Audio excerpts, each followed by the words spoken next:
নাটোরের গুরুদাসপুর স্বাস্থ্য কমপ্লেক্সে চিকিৎসকের ভুল অপারেশনে পঙ্গু হয় পথে কয়েকজন রোগী। অস্ত্রোপচারের ব্যর্থতার কারণে ক্ষতস্থানে ধরেছে পচন। অঙ্গ হারানোর শঙ্কা নিয়ে এদের মধ্যে কেউ পুনরায় উন্নত চিকিৎসা নিচ্ছেন, কেউ বা অর্থের অভাবে ভুগছেন মরণ যন্ত্রণায়। অভিযোগের ভিত্তিতে তদন্ত শুরু হয়েছে বলে জানান জেলা সিভিল সার্জন মিজানুর রহমানের তথ্যচিত্রে জানাচ্ছেন ডলি বিনতে মনোয়ারা।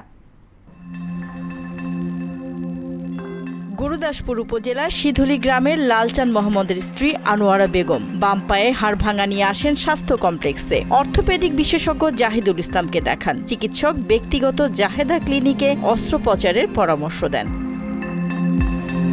গেল জুনে ৬০,০০০ টাকায় সেখানে অস্ত্রোপচার করা হয়। অস্ত্রোপচার পরবর্তী এক্সরেতে ড্রিল মেশিনের ফলাটি স্পষ্টভাবে দেখা গেলেও চিকিৎসক সেটি এড়িয়ে যান। ২৫ দিন পর সুস্থতার পরিবর্তে ক্ষত স্থানে পচন ধরে। এ অবস্থার কথা ডাক্তারকে বললে তিনি তাও এড়িয়ে যান। জাহিদুল ডাক্তার অপারেশন করলো, ঢাকার যায় সে ডাক্তার বললো আপনার পা তো বাঁচে না, ভুল চিকিৎসা আমাকে করে দিছে। আমি সেই ডাক্তারের বিচার চাই। এর প্রায় ১ বছর আগে একই উপজেলার চাঁচকৈর মধ্যমপাড়ার বাসিন্দা নাজিমুদ্দিনকে ৬০,০০০ টাকায় জাহেদা ক্লিনিকে হাঁটুতে অস্ত্রোপচার করেন ডাক্তার জাহিদুল। এখানেও সফল হয়নি অস্ত্রোপচার। পরবর্তীতে হাঁটুর পচন রোধে প্রায় ৭ লাখ টাকা খরচ করে নিঃস্ব হয় রোগী। রিলিজ দেয় যে আমি আর পারবো না, জব দেয়, তখন আমি বিকে দাম স্যারের কাছে যাই। বিকে দাম স্যার আমার পা দেখি বলে তোমার পা তো একবারে নষ্ট করে ফেলছে, অপারেশন ঠিক হয় নাই। একই অবস্থা বড়াই গ্রামের চা বিক্রেতা আবুল বাশার স্ত্রী বৃদ্ধা জহুরা বেগমের ক্ষেত্রেও। হাতে ভুল অস্ত্রোপচারের কারণে পঙ্গুত্বের পথে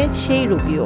ডাক্তার কাছে অপারেশন করেছি, করার পর এখন অপারেশন ঠিক হয় না, আমি ঘুম পাড়তে পারি না, হাতের যন্ত্রণা টাটারি কিন্তু আমি সবসময় থাকি। ভুল অস্ত্রোপচারের অভিযোগে ক্ষতিপূরণ সহ সেই চিকিৎসকের বিচার চেয়ে মানববন্ধন বিক্ষোভ করেছে ভুক্তভোগী ও স্বজনেরা।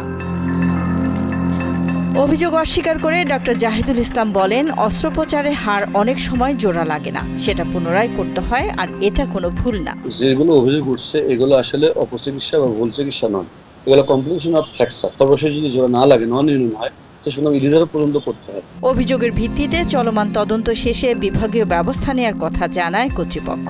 আশা করি আমাদের ঊর্ধ্বতন কর্তৃপক্ষ তদন্ত সাপেক্ষে দোষী সাব্যস্ত হলে উপযুক্ত ব্যবস্থা গ্রহণ করবে। অলরেডি তদন্ত শুরু করেছে।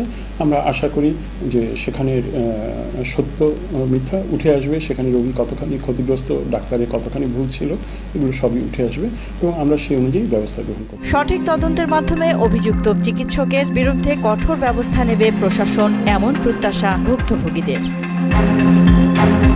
ডলি বিনতে মনোয়ারা, মোহনা সংবাদ।